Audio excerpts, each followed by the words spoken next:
G'day, Keithy here, thanks for joining me. So I thought it'd be a really good time to take you off-road a little bit, have a look around this P38 Range Rover, especially the suspension lift. I've had a lot of questions and it's been about 5 or 6 years that I've had this lift in now. About 3 years since I did the last video. So let's go for a drive and we'll go and show you around the P38 suspension lift.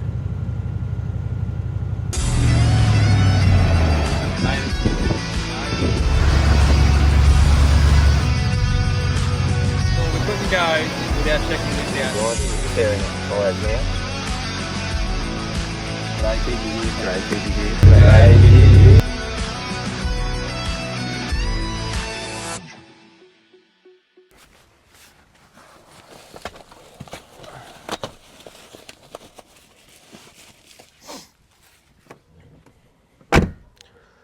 Oh, g'day, Keithy here. Thanks for joining me again. Welcome to another video. So today I'm really happy to present this video to you because it is about the 2-inch suspension lift. The lift's been in here for a while now, 3 years since I did the last video and about 5 years since the lift actually went into the car. So I thought it was about time to do a bit of an update on the suspension lift, what I like, what I don't like, what's gone wrong, if I needed to change things, and how it would compare essentially to a body lift, because a lot of people, especially overseas, are doing body lifts on these things. So I'll go through with you now what it's all about, if I've changed anything and what I really think of it. Stick around, grab a beer.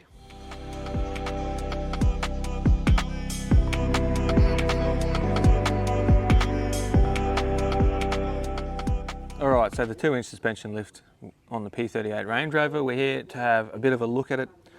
It's been quite some time, so I installed the actual suspension lift in this thing just over 5 years ago.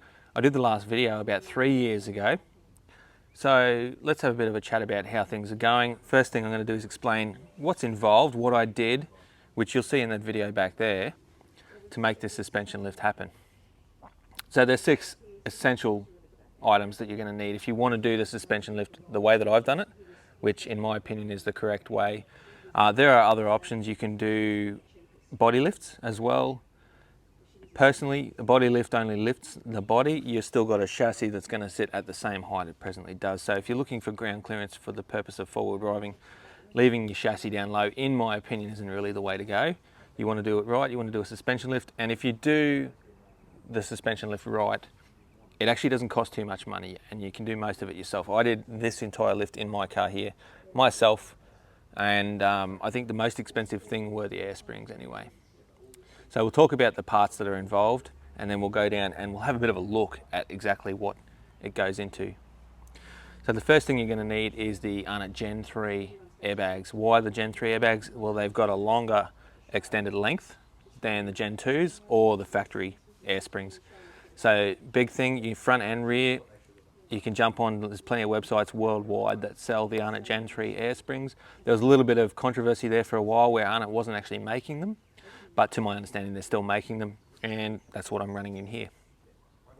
So after the air springs, you're going to need a spacer underneath the air springs to bring you up to that 2 inches of lift. So they're going to need to be made 2 inches. Now I'll explain that when I take this wheel off, because there is a little bit of interesting topic in here as to the angle of travel for the rear and the front that differs. So stick around for that. You're also going to need to extend your bump stops by 2 inches because you're lifting 2 inches.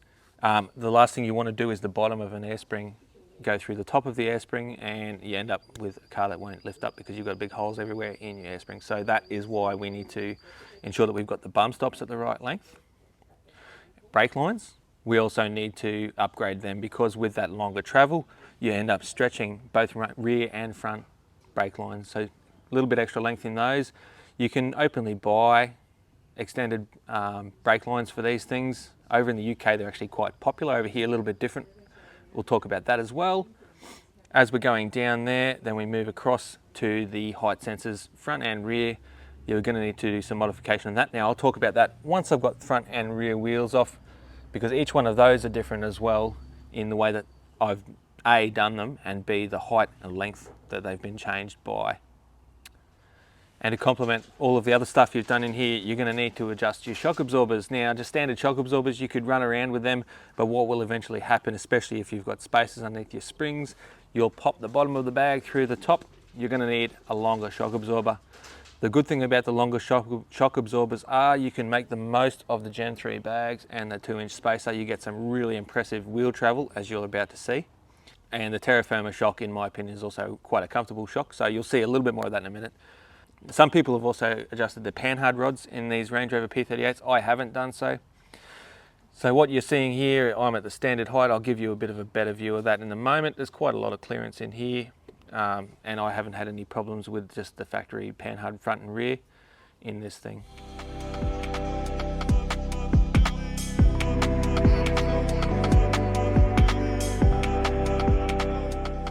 So I'm in standard height here, and this is what I run around in most of the time. Obviously, if I'm on the highway, we'll drop it down as well. Why do I do that and not just run around in high all the time without doing the suspension lift? Well, having the suspension lift actually puts the airbags into a really good spot so that you can get the height that you want for the bigger tyres or whatever it is that you're doing the lift for, and retain the comfort that you get from the Arnott Gen 3 bags at the height you want to get. Now, if you've ever driven on the Arnott Gen 3 bags, you'll know that they're reasonably firm down low. They actually soften up as they get higher. So when you add the 2-inch suspension lift into things, you're retaining essentially a standard ride on the P38 Range Rover with the added ability of having that 2-inch suspension lift for the bigger tyres. So pro, yeah, I think so. With plenty of height for off-roading. You don't need to even leave standard height most of the time. You've also got the extra 2 inches if I wanted to go up to the high, which I've never actually used in this P38 since I lifted it. Fantastic for off-roading. Plenty of clearance under here. Not only that, if you've got to get under and do any work, check any parts of the body of the car or anything like that, you've got tons of room under here to have a look. You can do it on the dirt, and you don't have to worry too much about hitting your head on any parts of the body or any of those hot little pieces that you're getting under to check out. One of the reasons why I drive around in standard height, as you see here, with the 33s and the 2-inch suspension lift is it's not obvious that it is a massively lifted 4-wheel drive, so it doesn't attract the attention of the unwanteds. So with the advantages come disadvantages. Tall 4-wheel drive syndrome. If I want to open up the awning, I can reach up, but I do have to sort of just stand on my tiptoes to do that. Same when I'm putting the pole on for the awning. Getting up, you're just that little bit higher when it's at the standard height or even the high height, which I don't use.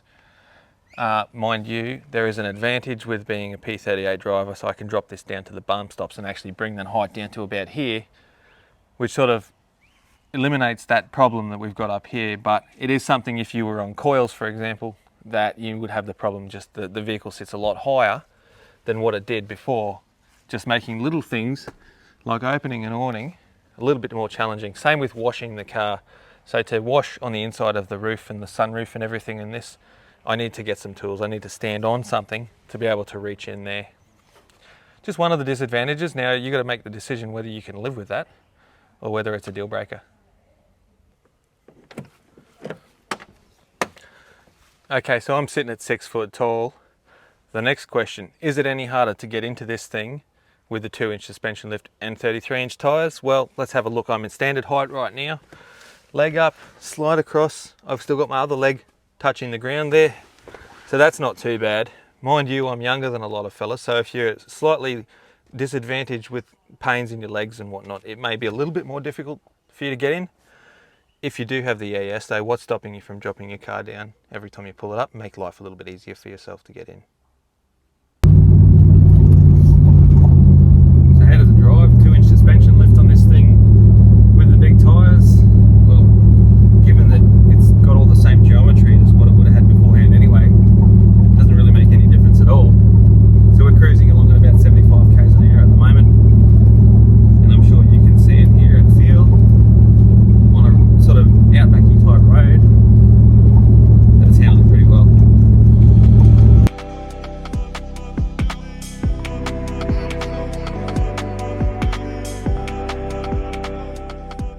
So in order to show you what it's all about in here, we're going to take off the wheel. Obviously I've got the vehicle jacked up, so let's get rid of this. We're going to have a closer look inside.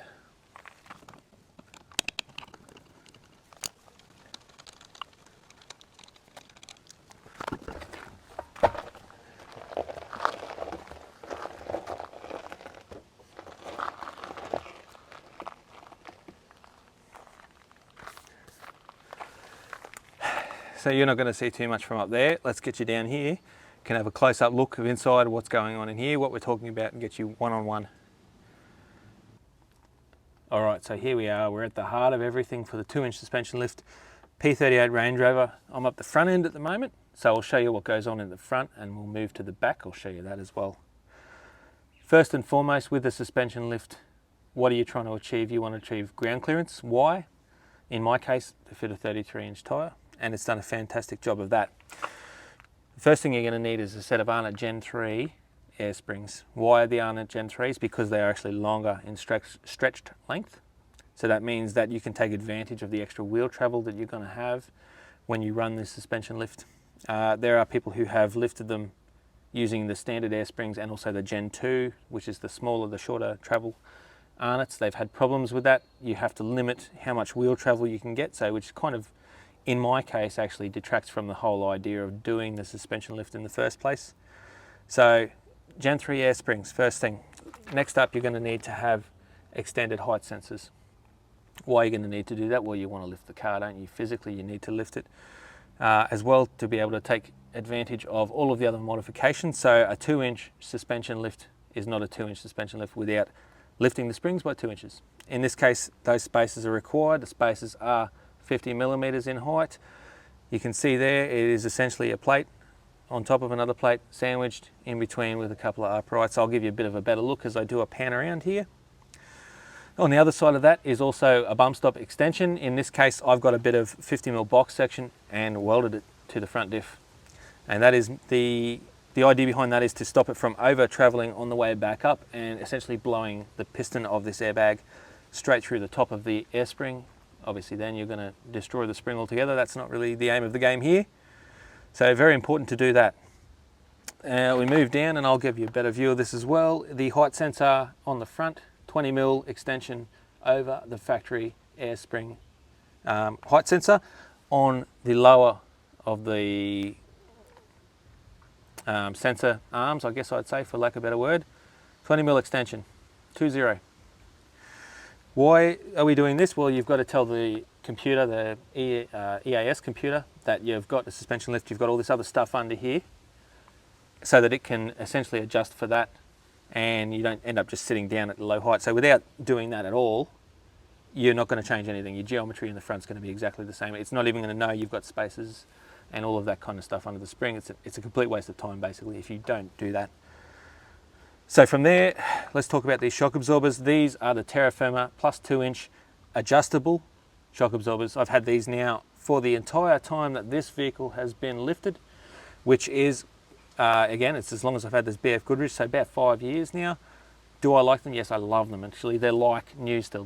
They literally are. I haven't had to adjust the travel dial to get a little bit more firmness out of it. I haven't had to do anything. I've got it set and forget. On the harder roads, I can just make it run a little bit softer. It's fantastic shock absorbers, and I definitely recommend them. They're a fantastic shock absorber. The fact that you can adjust them is, if you're the kind of person who likes a little bit of a harder ride, you can wind her up a little bit harder. I normally set mine at 2, it might be 3. I set mine at 3 in the front and 2 in the back. Alrighty, the next thing we need to talk about is this brake line here. So again, I'll do a little bit of a pan around. You need to extend your brake line to do this. Why is that? Well, you've just increased the length that your spring can open up by 2 inches, 50 millimeters.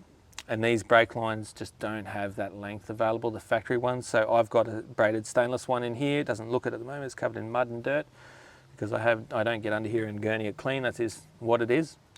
So that is essentially 2 inches longer than the factory front brake line. Both sides have got the extension on it. And that means that I'm not going to pull these brake lines out while I'm out on the tracks. Really good thing, because brakes are a very important part of the four-wheel drive. So we've gone through everything in the front. I'll take you up to the back now and we'll have a look at what's involved in the 2-inch suspension lift up the back. And we'll talk about the differences and then we'll take it for a drive.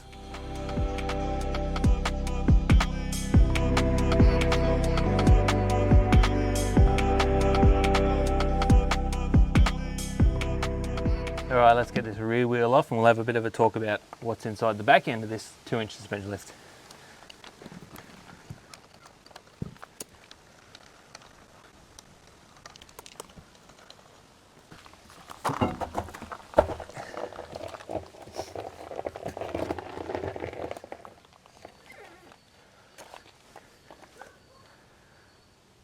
right, we'll get in a little bit closer here so you can see everything that's going on. Everything in the back is just a little bit further in than what it is at the front.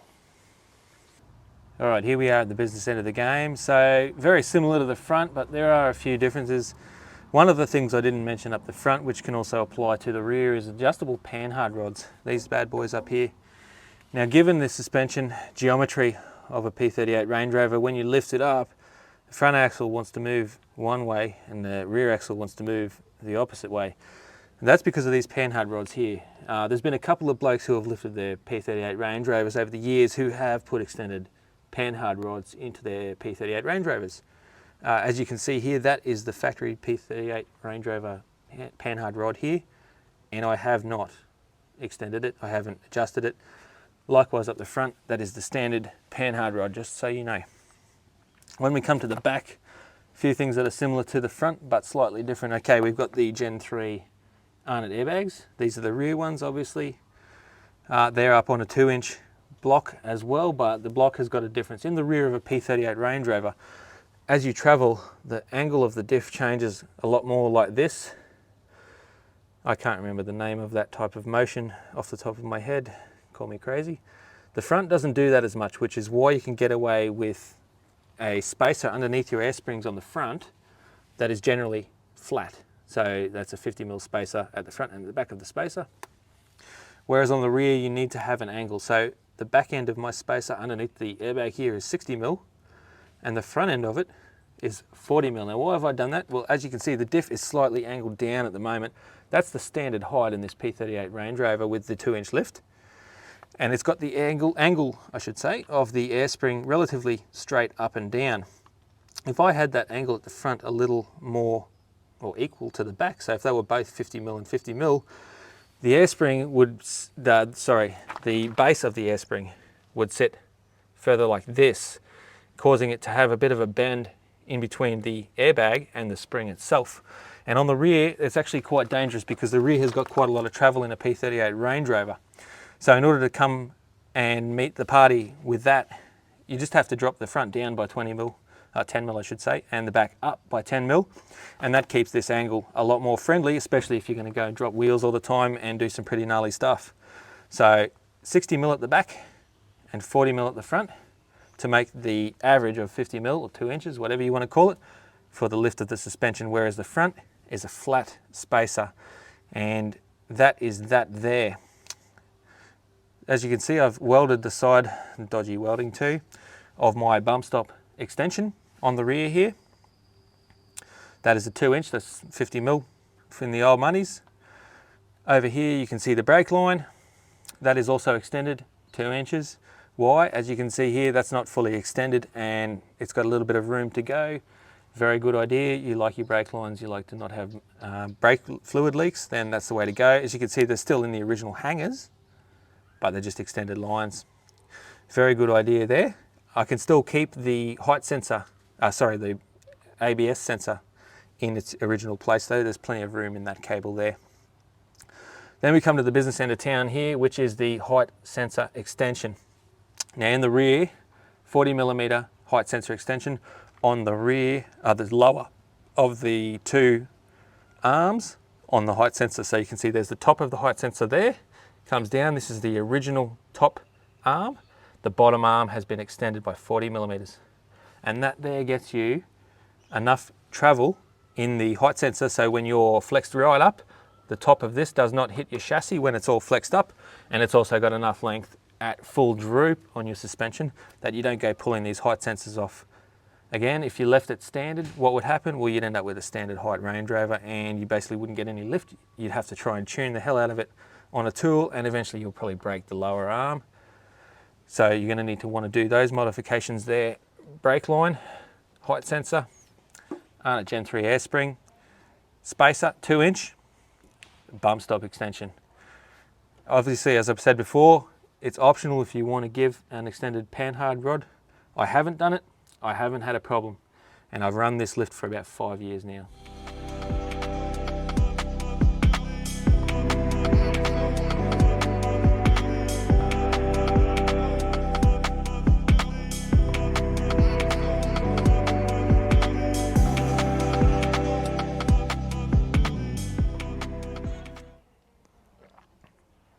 All right, so we'll have a little bit of a chat now about the good and the bads that I've experienced with this 2-inch suspension lift and my experience with other people's vehicles with this 2-inch suspension lift. So we'll start with what I've been through here. I haven't had any faults. I haven't had any issues with the suspension, so it's not playing up. It won't muck around and eventually just drop itself randomly for no reason. It doesn't do those silly little annoying things that bug you on cars that are not sorted. This is just like a factory P38 in terms of the suspension, the way that it operates, the way that you use it, and the way that it behaves itself on and off-road on a reliable P38 Range Rover. Now that's a forbidden word sometimes, but that's what this thing is, and that's how I designed this suspension lift, was to be reliable, so I can hand the keys to friends and family and say, you go for a drive, and know that they're not going to come home and say, oh, your suspension played up. And reliability is a very important thing for me. If I'm giving my vehicle to someone else to drive around for a little while, it's good to know that they're not going to be in any kind of trouble while they're driving around.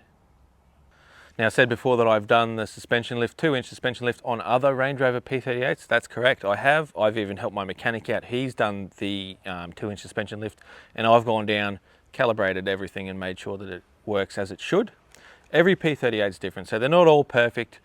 The biggest thing I can say if you're going to go and try and do this yourself is you need to make sure that things are in good order before you start. So if you've got problems, known problems, you need to sort them out. That way, when you get into the suspension lift, you're not going to come across all of these things that are all of a sudden a problem. So every P38 is different. Don't expect that you're going to put your suspension lift in and you're going to do your height sensors and everything's going to be all peachy. There may be some things that are wrong. Did I get lucky? Well, I've got my P38 pretty well calibrated, so when I put the lifts kit together, it was all sweet. It went in straight away, and I haven't had to do any calibration whatsoever on this thing, which is fantastic for me. But it's not fantastic if you are having problems yourself and you're not familiar with how to calibrate these things. I've done that a heap of times, and maybe one day I'll do up a video on that to show people who haven't done it for themselves. But don't be afraid to do it. You just need to be very patient when you are doing a calibration on your suspension. And one of the main things I want to say is make sure you do it right.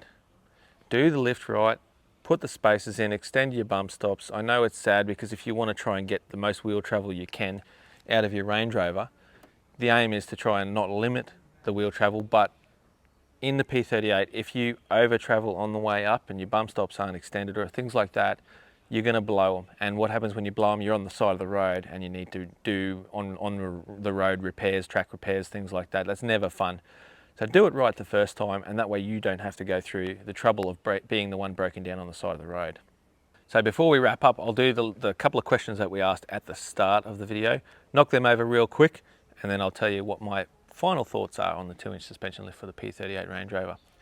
So first question, has anything changed? No, well, as you've seen here, everything that's underneath my P38 since I did the suspension lift 5 odd years ago, maybe even longer. This kit was actually on my previous P38 before I sold that. This kit here I did in, I think it was 2011.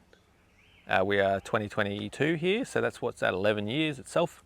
It's been action on 2 P38 Range Rovers in the form that you saw underneath my Range Rover here. So would I change anything for that? No, I won't. I think it's set up perfect right now as it is.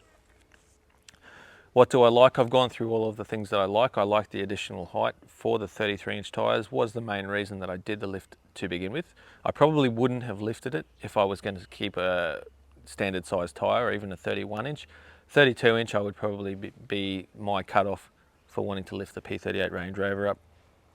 What don't I like? I haven't got too many things about this that I don't actually like. I'm rather impressed with how it's all set up, how it operates, how it works, how reliable it's been, and the amount of kilometres that I've done.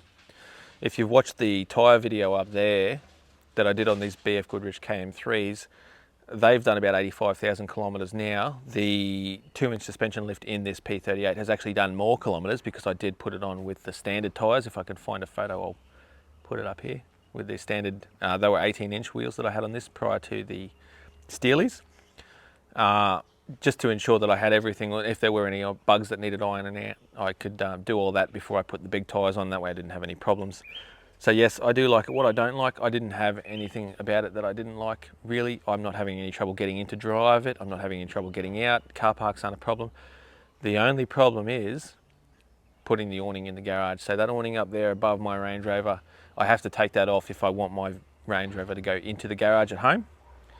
Is it a deal breaker? Definitely not. No, because I don't use that awning very often. So in between the trips, I could just take the awning off anyway. It's 2 bolts and it only weighs 10 odd kilos, so it's not very hard to lift it off, put it away for a little bit, and be able to put the car away every night securely. Would I do the lift again? Yes, yes I would.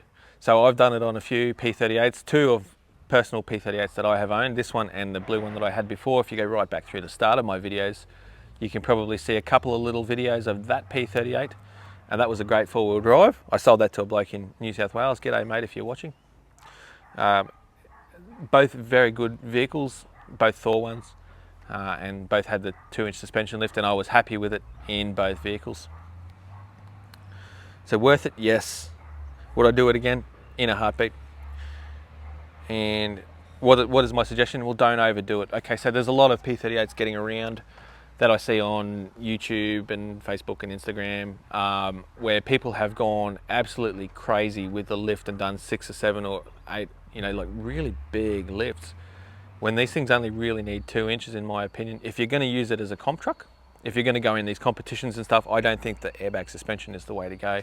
And personally, I would take the airbags out and put coils in if it was a competition vehicle to do those kind of things, because you beat the airbags around and eventually something's going to give, and usually it's the air springs that cop it. They're not cheap to replace either. So that's my personal advice. If you want something that's going to be lifted by 4 or 5 inches, you're going the wrong way about it using the EAS. 2 inches, maybe 2.5, 3 inches at the most, then yeah, EAS, keep it there, do the suspension lift that way. I think it's a great thing. But all in all, over 100,000 kilometers on this very kit in here, and I have not had a problem. I've never been pulled over on the side of the road. I've never had anything hold me up because of the suspension lift at all. So 10 out of 10, I'd definitely do it again. Anyway, I hope you've enjoyed the video. Thanks for watching. I know it's a little bit longer than my usual videos, but I want to get all of the information I can in for everyone. I want it to be as honest as I can. I want to try and get everything out for people who ask me these questions about doing the lift, is it worth it? All of the good and the bad sort of things. I know everyone's different with their opinion on how all of this kind of stuff works, and this is just mine. Don't forget to subscribe too, and if you want to catch me on Facebook or Instagram, you can have a look there. I'll put them down there and you can contact me that way. Don't forget to give me a subscribe, guys. I really appreciate the subscribers. I really appreciate the comments that I get from everyone who has subscribed. Plenty of people message me on the Chilling with Keithy there. It's a fantastic way to get to me there. And if you've got any questions, if you want to see something specific, whether it's about this, the 4-wheel driving, the mining, anything like that, don't be afraid to message. I'm always happy to talk. Otherwise, I hope you enjoyed the video and we'll see you next time. Take care.